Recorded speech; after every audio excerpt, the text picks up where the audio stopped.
Now for the second video. Now in this video, we're actually going to be going over the clearing work for level 1. Now level 1 blocks are the least dense, but they always involve past lives, okay? So in this particular session, we were able to clear 2 past lives. So there'll be 2 past life regressions, and it is just about bringing it into your awareness, right? What happened? Usually something very traumatic, very, extreme happened in these past lives. They create these negative energy blocks in our Akashic records. Now, I don't go over all the blocks in level 1 simply because it would take way too long and it's way too boring and it's just not necessary. Now, this particular clearing session is very extensive, okay? I was going to do a higher self channeling for you, but after doing the session and getting with your higher self, it was best that we went ahead and set you up in what's called the Passion for Life Energy Vortex program that I have created in Divine Empowerment. Now, this will definitely help facilitate this clearing work for you and ground it much more quickly. Now, you may have really weird dreams, like suddenly, and it could even occur in your waking state as well. Now, there are a couple of blocks that I do want to discuss with you. One was there was an entity that was attached to your soul, to your energetic body, to your aura. And it was definitely siphoning what vital life force energy that you were receiving off, okay? Now, of course, that entity has been cleared and it's been recycled to divine to hopefully realign it to its own divine soul blueprint. And this is quite common, especially if you've had any kind of degenerative health experience, or if you've been maybe sickly or just haven't really had energy to be vital or live like you desire to. Now, once this entity is cleared, we also place spheres of protection around your soul. And this will prevent other entities from being able to attach themselves to your being, to your soul self. So I'm so happy that we were able to get this clearing work done for you now. All right. Now, another thing is that we're going to discuss what's called negative astral travel. Now, in current times or in religion context, that would have been considered like hell. Now, hell doesn't really exist, but there is a negative astral, a negative plane where hell-like experiences can occur, okay? Now, the only way that a soul ever goes there or gets sent there is if they feel that they deserve it, okay? Which, as Mintakans, as the Pollyannas of the soul world, and that's what we are, we can sometimes be very hard on ourselves, very critical, like we want to do good. And if we make one little mistake, sometimes we see that as, oh, well, I need to be in the negative astral. Now, you have previously placed yourself there. So I really want to emphasize to you right now that you are a divine soul being, okay?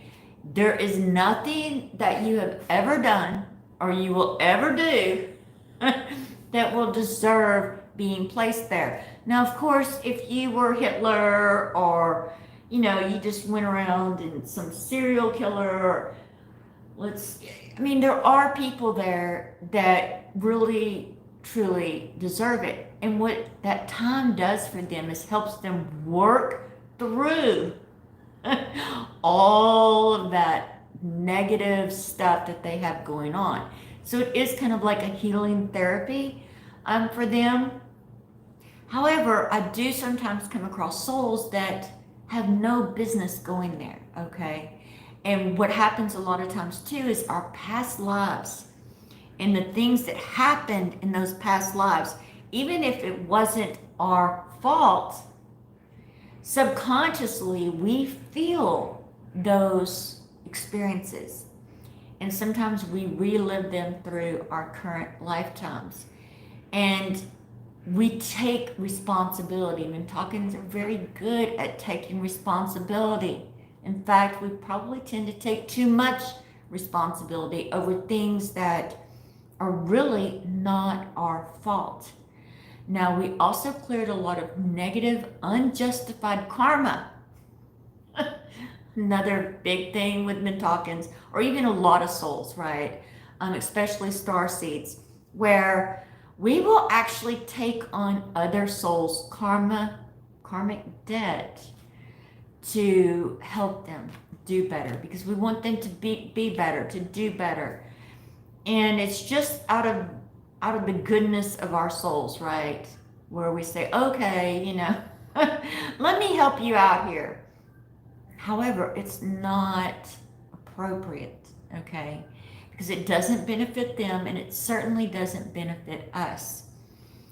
So don't worry. You are going to the afterlife. You're going to the upper dimensions, all right? It's going to be beautiful. You're going to love it there. Absolutely. I actually died twice in this lifetime. And so I have very vivid memories and experience there. And it's fantastic. So definitely enjoy your time there. It's going to be very, very special.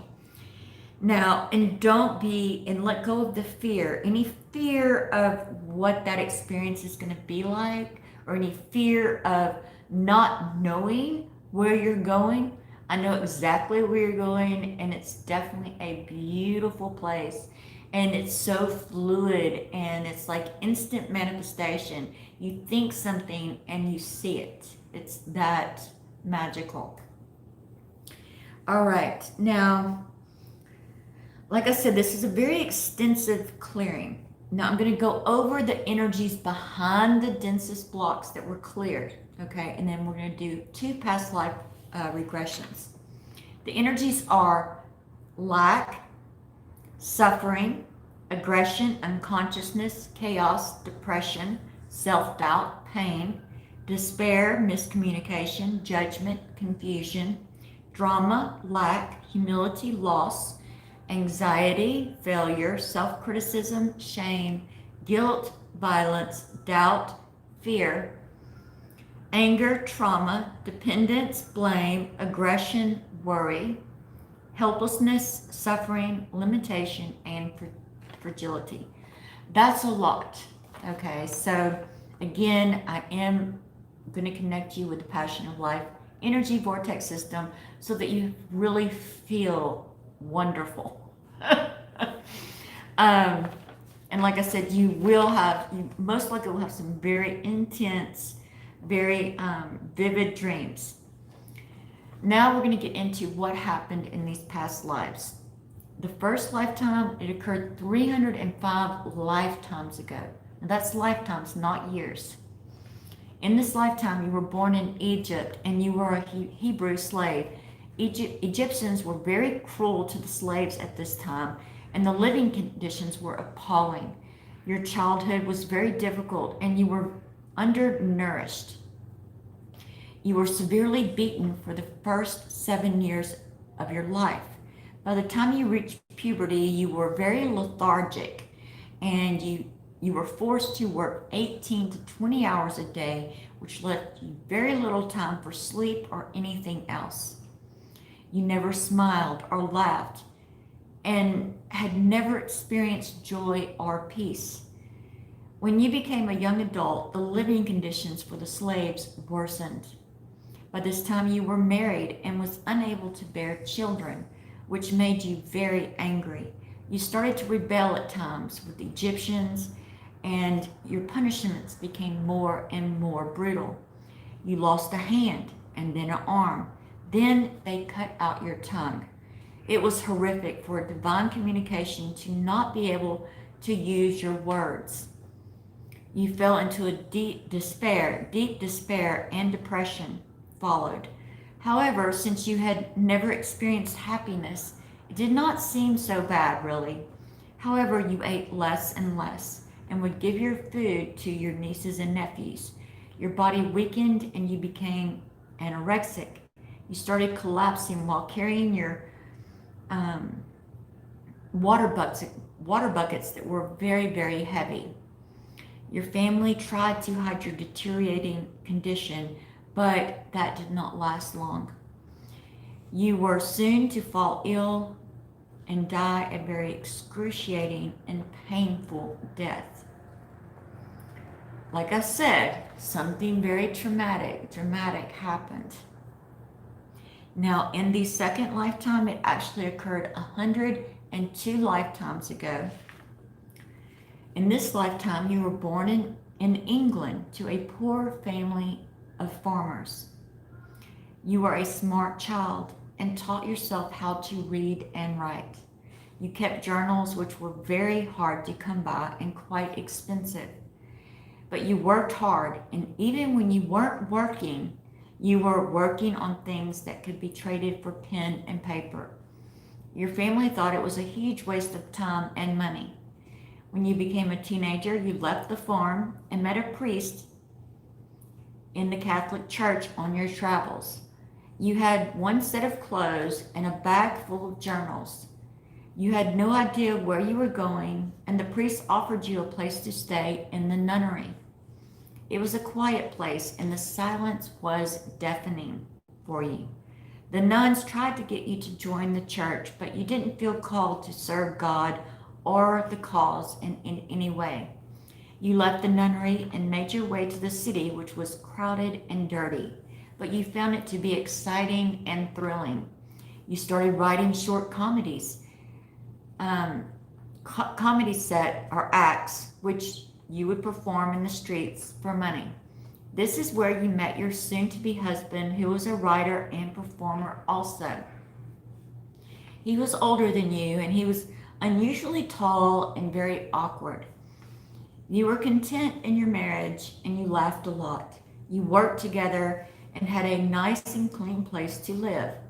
Then your husband caught the Black Plague after 5 years together, after you were together for 5 years. He died a day later, and you became very angry with God and your fate. However, you started volunteering in the hospitals.